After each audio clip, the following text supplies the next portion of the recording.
রহমান রহিম। প্রিয় দেশবাসী, আসসালামু আলাইকুম। গৌরবজনক এই ঐতিহাসিক মুহূর্তে বাংলাদেশের সাহসী ছাত্র জনতাকে বিরচিত অভিনন্দন।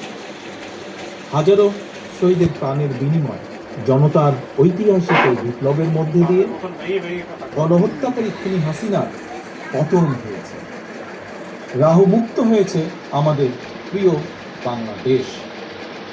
জনতার বিপ্লবের প্রথম ধাপ চূড়ান্তভাবে সফল হয়েছে। লাখো শহীদের প্রাণের বিনিময়ে অর্জিত বাংলাদেশ কখনো পরাজয় মানতে পারেনি। এই ঐতিহাসিক বিপ্লবের মধ্যে দিয়ে আবারও প্রমাণিত হয়েছে, দল মত নির্বিশেষে সকলে ঐক্যবদ্ধ থাকলে এই বাংলাদেশকে কেউ কখনো পরাজিত করতে পারে না, পারবে না।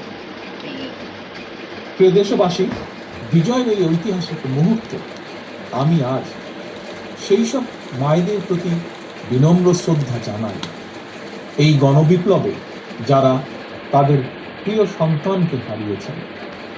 এভাবে গত 15 বছরে ফ্যাসিবাদী শাসনকালে অনেক সন্তান তার প্রিয়তম পিতাকে হারিয়েছেন, অনেক স্ত্রী প্রিয়তম স্বামী হারিয়েছেন। গুম খুন অপহরণ করে অসংখ্য মায়ের বুক খালি করে দেওয়া হয়েছে।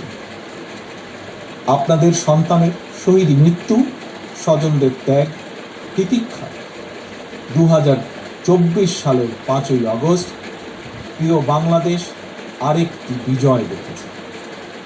জনতার ঐতিহাসিক বিপ্লব সফল করতে গিয়ে অসংখ্য ছাত্র জনতা আহত হয়েছেন। বাসায়, হাসপাতালে কিংবা ক্লিনিকে চিকিৎসাধীন যন্ত্রণাবিদ্ধ সময় সমস্ত ভালোবাসা নিয়ে আপনাদের পাশে আজ সারা বাংলাদেশ। খুনি হাসিনার বিরুদ্ধে আন্দোলন করতে গিয়ে অসংখ্য মানুষ মিথ্যে মামলা ও রাজনৈতিক উদ্দেশ্য প্রণোদিত মামলায় গ্রেফতারের শিকার হয়েছেন, কারাগারে নিক্ষিপ্ত হয়েছে। আমি অবিলম্বে তাদের বিরুদ্ধে দায় করা সকল মামলা প্রত্যাহার এবং তাদের কারামুক্তির দাবি জানাচ্ছি। একই সঙ্গে ছাত্রছাত্রীরা যাতে আবার স্বাভাবিকভাবে হলে, হোস্টেলে, ক্লাসে ফিরতে পারেন এবং পরীক্ষায় অংশ নিতে পারেন, আশা করি সেই পদক্ষেপ দ্রুত গ্রহণ করা হবে। প্রিয় দেশবাসী, দেশের 18 কোটি মানুষকে জিম্মি করে 12.5 কোটি ভোটের অধিকার কেড়ে নিয়ে বাংলাদেশকে তাবেদার রাষ্ট্রে পরিণত করা হয়েছিল। হত্যাকারী, গণহত্যাকারী খুনি হাসিনার পতনের মধ্যে দিয়ে জনগণ তাদের গণতন্ত্র, মানবাধিকার, লুণ্ঠিত ভোটের অধিকার পুনঃপ্রতিষ্ঠার পথ সুগম করেছে। এর মধ্যে দিয়ে জনগণের বিপ্লবের প্রথম ধাপ সফলভাবে সম্পন্ন হয়েছে। এরপর একটি অবাধ সুষ্ঠু নির্বাচনের মধ্য দিয়ে যেদিন দেশের 12 কোটি ভোটার নিরাপদে নিশ্চিন্তে ভোট দিয়ে জনগণের কাছে জবাবদিহিমূলক সরকার প্রতিষ্ঠা করতে পারবে, রাষ্ট্র, সরকার, শাসন প্রশাসন মুক্তিযুদ্ধের মূল মন্ত্র সাম্য, মানবিক মর্যাদা প্রতিষ্ঠিত করতে পারবে, সর্বোপরি একটি গণতান্ত্রিক বৈষম্যহীন রাষ্ট্র সমাজ গড়তে পারবে, তখনই জনতার ঐতিহাসিক বিপ্লবের চূড়ান্ত সফলতা আসবে। প্রিয় দেশবাসী, জনতার ঐতিহাসিক বিপ্লবকে চূড়ান্ত লক্ষ্যে পৌঁছতে তাই যথাসম্ভব দ্রুততম সময়ের মধ্যে একটি অবাধ, সুষ্ঠু, নিরপেক্ষ নির্বাচনের আয়োজন করতে হবে।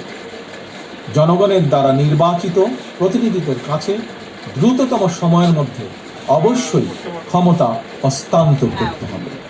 একটি বৈষম্যহীন গণতান্ত্রিক বাংলাদেশ প্রতিষ্ঠার লক্ষ্যে একটি অবাধ, সুষ্ঠু নির্বাচন আয়োজনের জন্য বিএনপি সহ বাংলাদেশের প্রতিটি গণতান্ত্রিক রাজনৈতিক দল সব রকমের সহযোগিতা করবে। প্রিয় দেশবাসী, এবার আমি আপনাদের কাছে একটি বিনীত আহ্বান রাখতে চাই।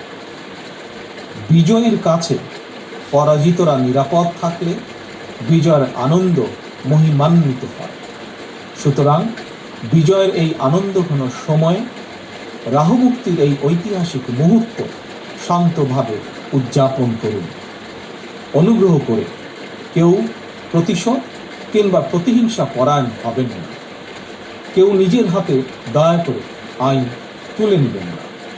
অর্জিত বিজয় যাতে লক্ষ্যচ্যুত না হয় সে ব্যাপারে জনগণকে সতর্ক দৃষ্টি রাখতে হবে। 52, 71 কিংবা 90-এর মতন ছাত্র জনতা আবারও একটি বিজয়ের ইতিহাস রচনা করেছে। প্রিয় দেশবাসী, আবারও আপনাদের সকলকে বিরচিত অভিনন্দন। আল্লাহ হাফেজ। বাংলাদেশ জিন্দাবাদ। বাংলাদেশ জাতীয়তাবাদী দল জিন্দাবাদ।